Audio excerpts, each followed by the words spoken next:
Hi friends, ఫైనల్గా మనం కొలన్పాక దగ్గరికి అయితే చేరుకున్నాము. కొలన్పాకలో ఇంకో ఇదే సోమేశ్వర స్వామి కమాన్. ఇక్కడ నుండి మనం స్ట్రైట్గా లోపలికి వెళ్ళాలి.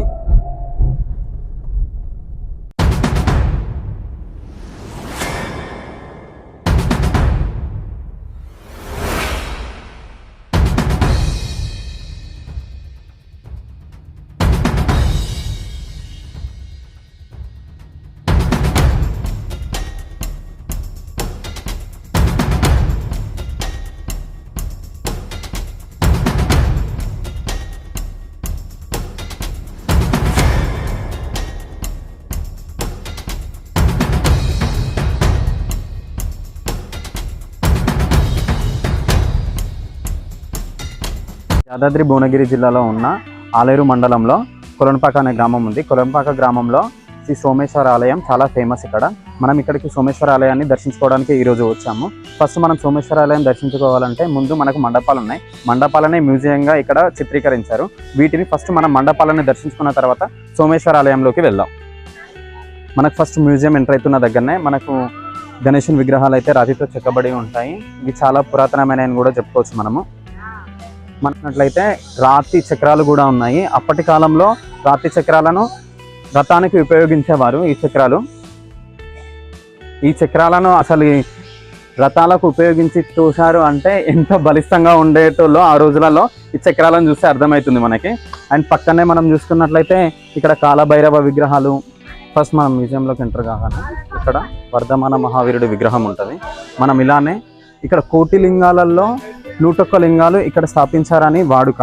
ఇక్కడ చూసుకున్నట్లయితే మనకి రాతి ఇన్స్క్రిప్షన్స్ అంటే రాతి మీద రచించారు ఆ కాలంలో. ఈ సోమేశ్వర ఆలయం అనేది 11వ శతాబ్దానికి చెందినది.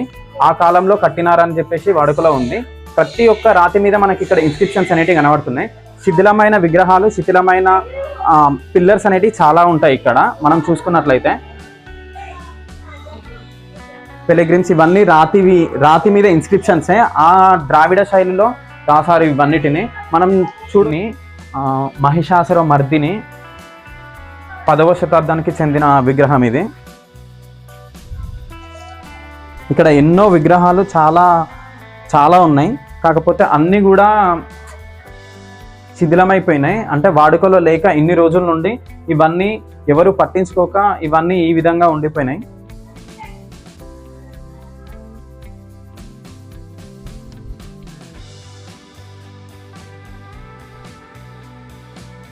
ఆ టైంలోనే ఈ విగ్రహాన్ని చూసినట్టయితే ఈ రాతి మీద ఎంత చెక్కినారంటే స్కల్ప్చర్ అసలు మాటలో చెప్పలేము మనము. ఆ చెక్కడం కూడా ఆ టైంలో టెక్నాలజీ లేదు, అయినా సరే ఎంత సున్నితంగా ప్రతి అణువు కూడా మనకు కనిపిస్తుంది ఈ విగ్రహాలలో. అసలు ఇలాంటి గుడిని ఎందుకు గవర్నమెంట్ ఇనిషియేట్ తీసుకొని డెవలప్ చేయట్లేదు నాకైతే అర్థం కావట్లేదు. కానీ చాలా కొలనుపాకలో ఇటువంటిది తెలంగాణలో ఉందంటే చాలా అరుదని కూడా చెప్పుకోవచ్చు మనం. ఇక్కడ చాలా విగ్రహాలు శిథిలమైపోయినవి. అప్పుడు యుద్ధాలలో మనకు హిందుత్వానికి పడని వారు ఇటువంటి అరాచకానికి పాల్పడినారని మనం అనుకోవచ్చు. శిథిలమైపోయిన విగ్రహాలు అనేటివి చాలా ఉన్నాయి, చూసుకోవచ్చు ఇక్కడ మనము. చాలా అంటే చాలా ఉన్నాయి. అసలు విగ్రహాలన్నిటినీ ఒక దగ్గర పడేసినట్లు పెట్టిర్రు. పురాణాల ప్రకారం ఈ కొలనుపాకను దక్షిణ కాశీగా కూడా పిలువబడేది. ఇప్పుడు ఈ కొలనుపాక గ్రామాన్ని డిఫరెంట్ నేమ్స్ తోటి పిలుస్తుంటారు. ప్రజెంట్ వాడుకలో ఉన్న పేరు అయితే కొలనుపాక. ఇది ఆలేరు మండలంలో కొలనుపాక అనేది ఉంది. ఇన్స్క్రిప్షన్స్ అయితే చాలా చాలా ఉన్నాయి. కోదండరాముడు విగ్రహం చూడండి ఎంత బాగుందో. అసలుకి అయోధ్యలో నిర్మించినటువంటి విగ్రహం లానే ఉంది ఈ విగ్రహం కూడా. బ్రహ్మ విగ్రహాన్ని రాతి మీద అసలు ఎక్కడా చూడము, ఒక కొలనుపాకలో మాత్రం చూస్తాము. ఇది 12వ శతాబ్దానికి చెందిందని ఇక్కడ రాసి మరీ పెట్టినారు. బ్రహ్మకు ఫ్రంట్ ఫేస్ అయితే లేదు, కానీ చుట్టుపక్కల ఉన్న అటు సైడ్ ఇటు సైడ్ ముఖాలు అయితే ఉన్నాయి. బ్రహ్మకు మొత్తం 3 తలలు. అన్ని రాతి ఇన్స్క్రిప్షన్ శాసనాలే ఇవన్నీ. శాసనాలలో ప్రతిదీ ఇక్కడ ఏమేమి ఆ కాలంలో ఏమేమి జరిగిందో ప్రతిదీ రాతి శాసనాల మీద అనేటివి రాసి పెట్టారు మనకి.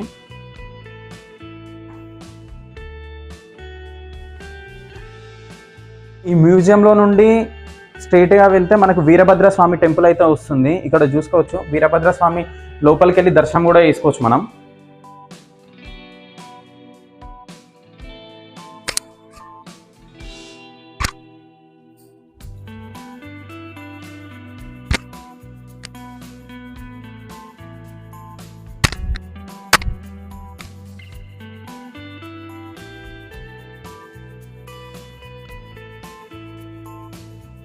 వీరభద్ర స్వామి ఆలయానికి ఎదురుగుంటానే మనకు శివాలయం ఉంది. ఇక్కడ నంది రాతితో చెక్కబడే ఉంది. శివాలయంలో కూడా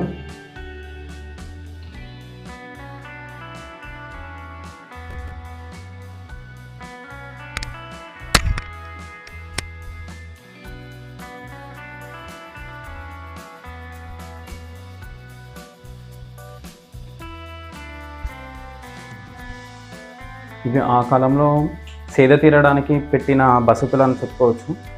జైన బసతులు అని కూడా అనొచ్చు. లేకపోతే ఇక్కడికి వచ్చిన ప్రజలు, టెంపుల్కి వచ్చిన వాళ్ళు బసతికి తీసుకొని కూడా ఇక్కడ అరుగులా కూర్చోనికి ప్లేసెస్ లాంటివి ఏర్పాటు చేశారు.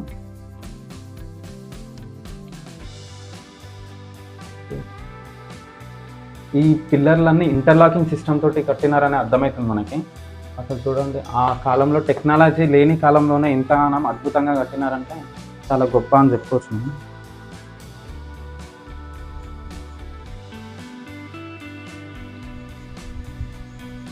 మనం మ్యూజియం అయితే అయిపోయింది చూడడం. ఇప్పుడు మనం లోపల సోమేశ్వర ఆలయాన్ని దర్శించుకుందాం.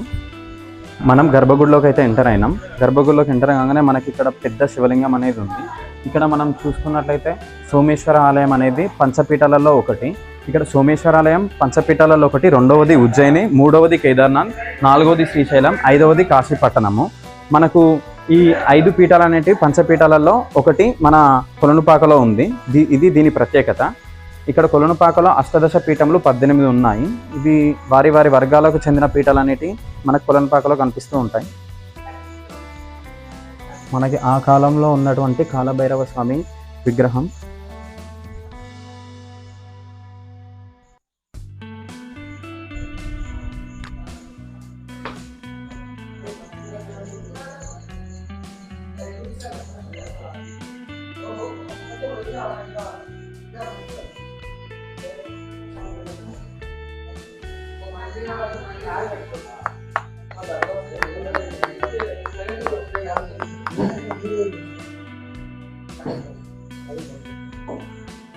టెంపుల్స్ ఉన్నా కావాలి.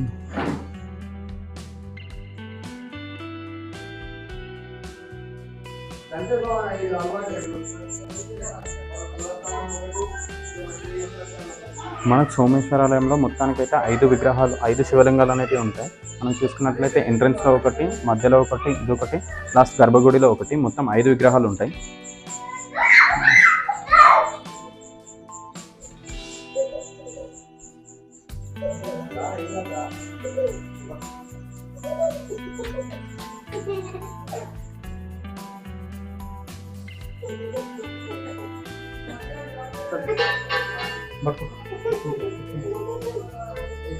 ఇక్కడ మనకు చండేశ్వర ఆలయం కూడా ఉంది, చండీమాత.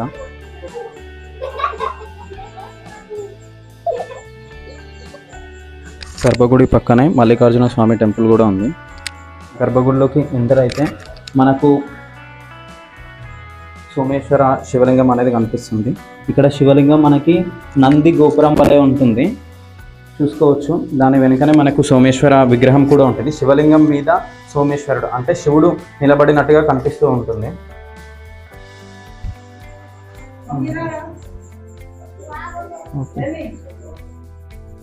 ఫైనల్గా మనం సోమేశ్వర ఆలయ దర్శనం అయితే కంప్లీట్ అయిపోయింది. ఈ సోమేశ్వర ఆలయం అనేది చాలా పురాతనమైనది, చాలా చరిత్ర కలిగిన ప్రదేశంగా కూడా పిలుచుకోవచ్చు మనము. చాలా ప్రసిద్ధి చెందిన క్షేత్రం ఇది. చోళుల కాలంలో చాళుక్యుల ఆధీనంలోకి వచ్చిన తర్వాత చాలా దుర్భేద్య స్థితిలో ఈ కొలనుపాక పుణ్యక్షేత్రం అనేది ఉంది.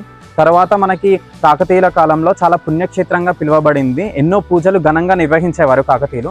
కాకతీయుల తదనంతరం మనకి కోటిలింగాల్లో ఒకటి పుణ్యక్షేత్రంగా నిలిచింది కొలనుపాక. కాకతీయ కాలం నాటిలో వాడుకలో ఉన్న బావి ఇది. ఈరోజు ఇలా శిథిలమైపోయి ఉంది, చూడొచ్చు మనం.